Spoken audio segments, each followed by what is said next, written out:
What do you think whenever you see Yor get the ball at half court with the shot clock running down? This is his moment. Again, he's been talking about it since the summer that he was a combo guard. And he's pretty convinced that he's a pretty good three-point shooter. So I knew he was going to shoot it. And I knew if it went in, I would hear about it. So I'm glad he didn't take more. And he stayed it perfect. So. How much have you seen that in practice before? Does he put up three? Yeah, I mean, it's not something that he's worked on a ton. But we have all our guys practice shooting in a lot of different situations, just in case a situation comes up in the game that at least they feel comfortable that they've done it before, and that's exactly what happened. How was his form? He dropped his hands a little bit early. My son tells me all the time to tell those guys to hold their follow through, so I pass that advice along. You said that you knew you'd hear about it. Did you hear about it? Oh, of course. Immediately after the game. Once it was over and we got back in the locker room, he let me know that he needs more three-point shot plays. Not just the shot, but being able to win that and carry momentum. How does that get you set for this contest with Tech? The Tech game in and of itself will be a great challenge. They're a really good team. They've been obviously on a really upward swing for the last few years. They've got a lot of talent, really good coach. But we've been playing better in the last 3 weeks or so. I think really since Texas A&M. And save the first half in Norman, we played pretty competitive basketball. I went to Baylor and had a good game and played well against TCU at home. So I feel like our team is one that's continuing to improve and continue to enjoy the process of it. What did it mean to get that basketball from the Memorial? I don't even know. It's just so fresh right now. I told you guys before, it's one of the things that I admire most about being here is how people just embrace one another, certainly in the most difficult of times, and the symbolism of being connected to those people even more now, something that I always cherish. I think they change the ball out every year. Someone from the university drives out there and replaces the ball, so to be able to have one that's sit out there in remembrance of the crash site is pretty special. You guys honored the Final Four team this weekend. How big would that be able for your players to play well and get a win in front of that team? I think that's kind of secondary in terms of the game. Right. It's really important in and of itself that our current players recognize where the bar is for our program.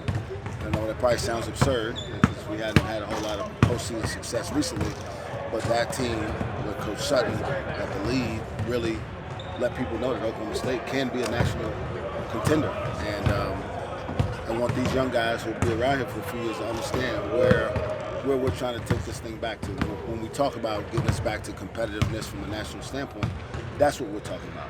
Obviously, we want to keep building the success we can have year to year, keep adding pieces in recruiting that give us a chance to maybe get to the second or third week in the tournament. Do you have any relationships with any of those players from that program? Yeah, those guys have been so gracious to me.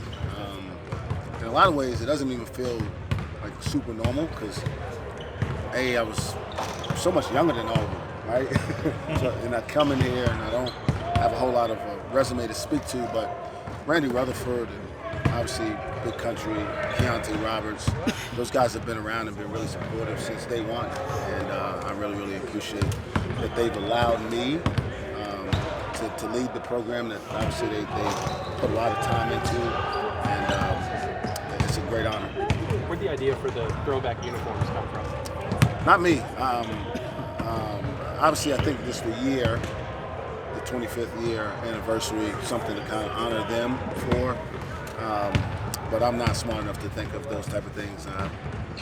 I'm usually not asked about them either. I usually hear about them about the same time you guys do.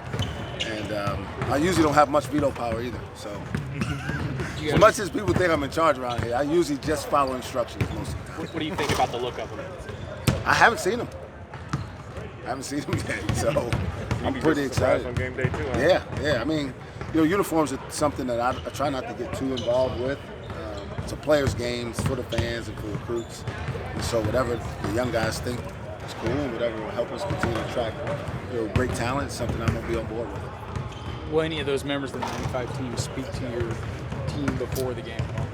So we'll have a dinner with him tomorrow evening, and then we'll have a chance to have them around during shoot around on Saturday. I'll leave that up to them. Obviously, if they want to, I'm not going to stand in the way.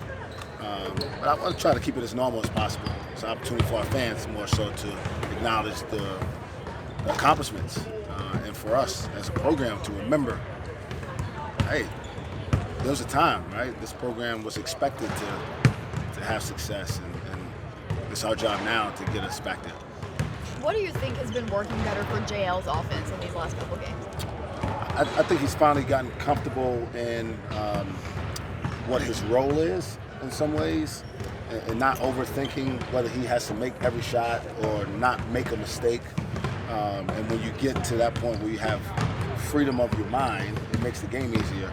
So he's just been playing really aggressively. He's been obviously getting to the basket, finishing better, getting himself to the free throw line, and that's something that we need as we move forward. Yor talked about the mindset aspect of it too. He talks about how how the game goes depends on if he's got his mind right during the week versus if he's not as focused. Can you tell a difference in him when that happens? We've had really good practices. It usually kind of alarms me depending on the way he picks up his first foul. If he picks up his first foul kind of out of position in a situation where maybe he's going for a shot fake unnecessarily, that kind of gives me a sign that he's not in the right place. But if he's being aggressive and it's just that maybe he was a step off in a screening situation, kind of a judgmental deal, not necessarily obvious mistake, or he's trying to get post position and trying to play the game inside like we need him to. Those are things that I'm like, okay, we can live with that. We'll get him through it. But the truth is, he usually doesn't foul as much when his mind's right either. So that's a pretty good indication. How do you kind of prepare for that? How do you keep him in that mindset? Just having him watch film on the opponent as much as possible.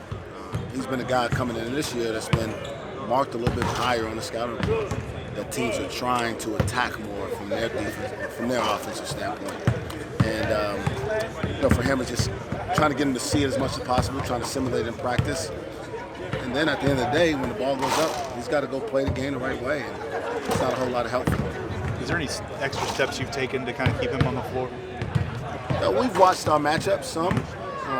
When we go to zone, sometimes it's to kind of protect him from having to move too much. So those are small things that we do from game to game, depending on who we're playing. Are you guys seeing anything different from Texas Tech from the first matchup? Yeah, they're playing really, really well. They've done a great job here the last really 3 years. It's the second half of conference play. They've really taken off offensively. I think in the last 5 games, they've had at least one of their starters have 18 points. All 5 of them have done it in the last 5 games. A couple of those games, multiple guys have. So you can tell they get into a great rhythm offensively. You got to try to disrupt that a little bit. Their defense has always been really, really solid. I believe you guys are 10-0 when your scores in double figures. Just kind of how does that stat figure? There are a lot of stats like that. Cam, I think, has shot 4 threes and 23 free throws in the last 4 games. And we've had more success that way, too. I would imagine when Ice gets to play 35 minutes or more, our chances of winning go up as well. So I try not to single out one, but try to find the right combination of those things. But I know we're 1-0 when he makes a 3. Did you, ever think that shooting 8 threes was going to be your recipe to success this year? No, we talked about this as a staff, and sometimes you can lose being stubborn. And I was pretty convinced that we'd be a pretty good shooting team. I thought just the pieces we've got, guys' reputation coming into the year. Lindy and Thomas were both in the top 5 in three-point shooting in the Big 12 last year. Just hasn't manifested itself. So we've kind of had to try to reinvent different ways to have success. And for us, this team has to go inside a little bit more. Not necessarily posting up, but driving and getting to the free throw line.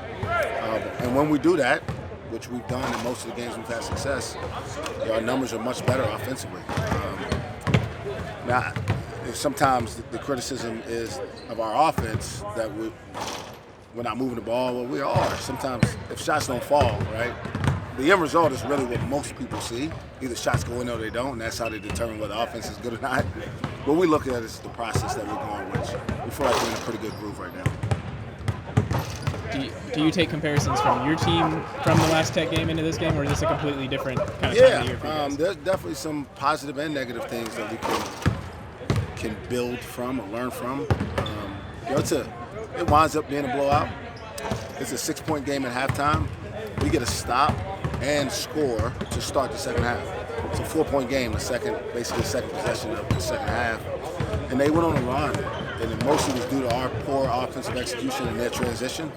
So those are two things we really try to focus on: is executing better offensively, giving ourselves a chance to guard them in transition, and then we've got to rebound the ball better. The way you guys have been playing lately, do you feel like you're peaking at the right time? I don't know if we're peaking yet. I still think we can shoot better, but maybe that don't ever happen. I think we've got to continue to be really solid defensively. Our goal every year is to be playing our best basketball later in the year. We want to start that as the calendar turns. We talk about that all the time. But we want to be a team that continues to improve. I think that's been the case in the last 2 years, for sure. And maybe it's a chance that this season can end the same way. A lot of positive momentum. Now, I heard this on the broadcast, so I totally forgot about it, but how's the diet going? The diet's fine. I don't even really think about it now. We're 2 weeks in. It's really not that hard anymore, to be honest. I need to find something else to challenge myself with. But it's going well. Traveling doesn't help because there's limited options. Like I was in the airport in Chicago yesterday and went into this place to try to get some breakfast, and all I could get was some pineapples and grapes. So I had pineapples and grapes for breakfast. I had a bag of roasted peanuts for dinner, and then I went to sleep. Woke up to 6 feet of snow and left and came back. Any special plans for your favorite holiday tomorrow? I'm going to have dinner with the 1995 Final Four team. That was my Valentine's Day dinner. It's pretty romantic. Yes. Give Big Country a big old hug. I had a question real quick about OSU's Chief of Police, Leon Jones. What kind of experiences do you have with him? Like any stories or anything like that? Chief Jones is one of the best human beings I've ever met in my life. Truly selfless. Obviously, he works in law enforcement, so you have to be. You got to think of others. A guy who cares about kids on campus, in athletics, outside. Just a great guy, and certainly an honor to have him around our program some, and to know that he's recognized as something that I know is well deserved. Do you have any specific stories about him at all? Like any experiences y'all have had together? No, nothing specific. I think he was named the chief the same year I was named head coach, so I guess that's one thing. We kind of both became leaders in our specific areas around the same time, and so something that maybe they'll put on a plaque one day for me if I don't do anything else. Has he always traveled with you guys, or is that something that's just started happening? As long as I've been here, he has. Obviously, he's been here a lot longer. I don't know when it started, though.